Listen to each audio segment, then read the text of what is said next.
Hello everyone, कैसे हो आप लोग? आई होप सब बढ़िया होंगे।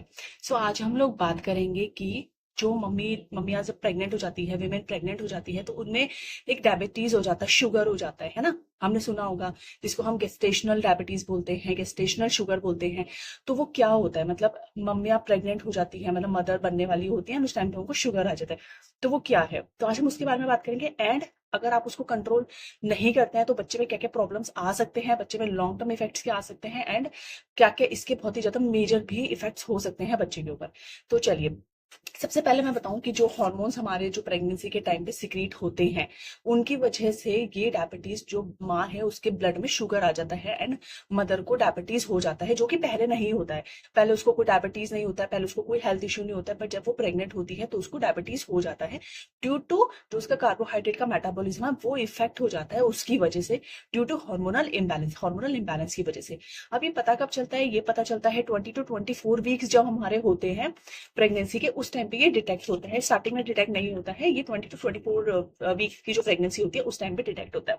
अब क्या होता है कि कुछ लोग फर्स्ट टाइम जब टेस्ट करवाते हैं तो उनका शुगर आ गया, ठीक है, प्रेगनेंसी के टाइम पे। अब वो ये चीज मानते नहीं है, वो सोचते हैं हमें पहले तो कभी शुगर था नहीं, अब हम दवाई लेंगे तो हमारे बच्चे के ऊपर प्रॉब्लम करेगा, तो वो दवाइयां नहीं लेते हैं, कोई भी डाइट कंट्रोल नहीं करते हैं, कोई भी वो नहीं करते हैं जो उनको करना चाहिए, प्रिकॉशंस नहीं लेते हैं, तो उससे बहुत ज्यादा इफेक्ट्स बच्चे के ऊपर आ सकते हैं।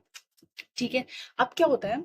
इफेक्ट्स में क्या होता है, देखिए सबसे पहले मैं आपको पहला इफेक्ट बताती हूँ कि जो मदर का ब्लड है उससे जब वो बेबी के ब्लड में जाता है, बेबी के ब्लड में जब जाता है तो बेबी का जो पैंक्रियाज होता है वो उसको डिटेक्ट करके ज्यादा इंसुलिन सिक्रीट करने लग जाता है। ज्यादा इंसुलिन सिक्रीट करने की वजह से क्या होता है, बच्चे का जो वेट है, बच्चे का ब्लड शुगर लेवल बढ़ता है, उसका वेट इंक्रीज हो जाता है, जिसको हम मैक्रोसोमिक बेबी बोलते हैं, मतलब लार्ज बेबी। बड़ा बच्चा, आपने सुना होगा कि बच्चा बड़ा होता है, एक नॉर्मल वेट से ज्यादा बड़ा होता है, वो मैक्रोसोमिक बेबी बोलते हैं। अब क्या होता है, जब डिलीवरी हो जाती है तो ये जो भी बच्चे का ब्लड है ये ब्रेक डाउन होता है and blood sugar level low आ जाता है, और लो आने की वजह से वहां पर हाइपोग्लाइसेमिक स्टेज आ जाती है बच्चे के अंदर, जिसकी वजह से बच्चे में कन्वर्शंस या फिर दौरे पड़ने के भी चांसेस बहुत ज्यादा हो जाते हैं। तो ये भी प्रॉब्लम बच्चे को बहुत ज्यादा होता है। नेक्स्ट होता है हमारा कि बच्चा अगर फुल टर्म में हुआ है, लाइक प्रॉपर 37-38 वीक्स कंप्लीट करके हुआ है, स्टिल उसमें जो ब्रीथिंग इश्यूज है वो प्रॉब्लम आ जाती है, क्योंकि उसके जो लंग्स वगैरह है उनके ऊपर इफेक्ट पड़ता है इसकी वजह से। इसलिए हम बोलते हैं कि इस टाइम पे बच्चे को फीड बहुत ज्यादा दो एंड बच्चे का फ्रिक्वेंट जो ब्लड टेस्ट है वो करते रहो, सो दैट पता चलता रहे कि जो बेबी है वो, उसका जो ब्लड शुगर लेवल है वो नॉर्मल है। ठीक है। नेक्स्ट हम बात करते हैं कि जो बेबी का आरबीसीज है, डिलीवर होने से पहले बेबी के आरबीसीज बहुत ज्यादा बढ़ जाते हैं, बनने लग जाते हैं, जिसको पॉलीसाइथेमिया बोलते हैं। तो पॉलीसाइथेमिया जब हो जाता है तो उस समय क्या होता है कि बच्चे के आरबीसीज बहुत ज्यादा बन गए, जब डिलीवर हुआ तो वही पॉलीसाइथेमिया टूटना शुरू हो जाता है, तो आरबीसीज टूटने शुरू हो जाते हैं, जिससे बच्चे को नियोनेटल जॉन्डिस के चांसेस डबल हो जाते हैं, जो बेबी जॉन्डिस होता है उसके चांसेस भी बहुत ज्यादा डबल हो जाते हैं। इसके बाद अगर मैं एक और बात करूं तो वो है कि बच्चे में कार्डियोमायोपैथी हो जाती है, मतलब जो बच्चे का हार्ट का फंक्शन होता है उसमें प्रॉब्लम आना शुरू हो जाता है बच्चे के अंदर, अगर आप प्रॉपरली ब्लड शुगर को मेजर करा के प्रॉपर उसके जो प्रिकॉशंस है वो नहीं लेते हैं या प्रॉपर दवाइयां नहीं लेते हैं। अब आप मान लीजिए आप दवाइयां भी नहीं ले रहे हैं, कुछ भी नहीं कर रहे हैं, और आप बिल्कुल भी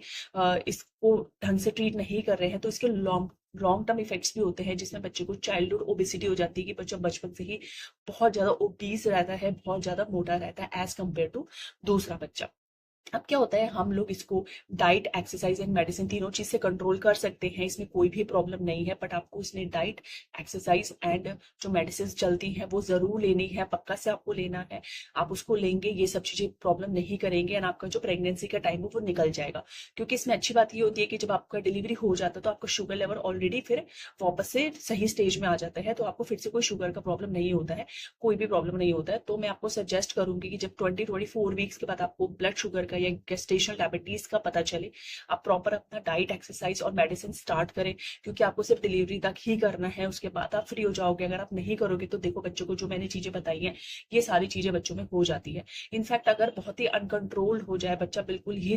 आप बिल्कुल ही कंट्रोल नहीं कर रहे हैं, बहुत ही अनकंट्रोल्ड वे में चला जाए, तो कितनी बार लास्ट टाइम आते आते बच्चे की हार्ट बीट भी बंद हो जाती है मदर के वोम के अंदर। तो देखिए ये इतने सारे कॉम्प्लिकेशंस है जो एक मदर को जेस्टेशनल डायबिटीज की वजह से बच्चे के ऊपर हो जाते हैं, एंड ये आप बिल्कुल भी नेग्लेक्ट करने वाली बात नहीं है। तो प्लीज आप इस चीज पे ध्यान दीजिएगा, एंड मैं आपसे बोलूंगी कि प्लीज आप इसको शेयर करिए अपनी सारी फीमेल कलीग्स, फीमेल फ्रेंड्स, जो भी आपके फैमिली में फीमेल्स हैं, इनफैक्ट फैमिली मेंबर्स हैं, मेल्स भी हैं, क्योंकि उनके भी भाई वाइफ है, सिस्टर्स हैं, सब लोग घर में होते हैं, उनके लिए कि अगर उनको जब भी वो चेक करा रहे हैं और उनको पहली बात तो लोग चेक करवाते नहीं है कि नहीं हमें कोई जरूरत नहीं है हम सीधे जाएंगे, बट फिर भी आप चेक करवा रहे हो, आपको पता चलता है आपको गेस्टेशनल डायबिटीज है, तो अपनी इन 3 चीजों का बिल्कुल अच्छे से ध्यान रखो, सो दैट बच्चे को जो भी ये माइक्रोसोमिक बेबी होता है, बड़ा बच्चा होना, कार्डियोमायोपैथी होती है, या बच्चे को नियोनेटल जॉन्डिस के चांसेस डबल हो जाते हैं, या बच्चे को ब्रीथिंग प्रॉब्लम होता है, तो इन सब चीजों से आप बचा सको, या फिर एंड टाइम आते आते बच्चे का हार्ट बीट ना रुक जाए ड्यू टू अनकंट्रोल शुगर,